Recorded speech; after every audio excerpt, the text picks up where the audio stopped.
ये है इमाम साहब और ये है कारी साहब।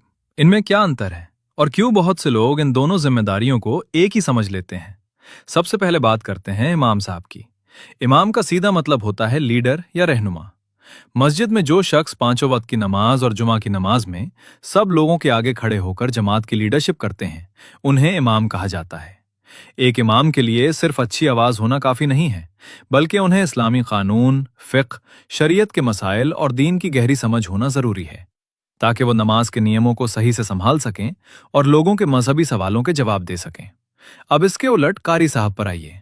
कारी शब्द किरात से बना है, जिसका मतलब होता है पढ़ना या पाठ करना।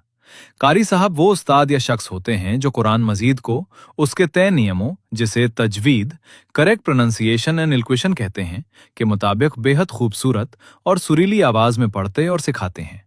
उनका अहम काम कुरान के अल्फाजों को उनके सही उच्चारण स्थान यानी मखरज से निकालना और लोगों को सही तरीके से कुरान पढ़ना सिखाना होता है। इसे इस तरह समझिए कि हर इमाम के लिए एक बेहतरीन कारी होना जरूरी नहीं है। हालांकि उनकी क़िरात नमाज के लिहाज से सही होनी चाहिए, और हर कारी साहब के लिए किसी मस्जिद का इमाम होना जरूरी नहीं है।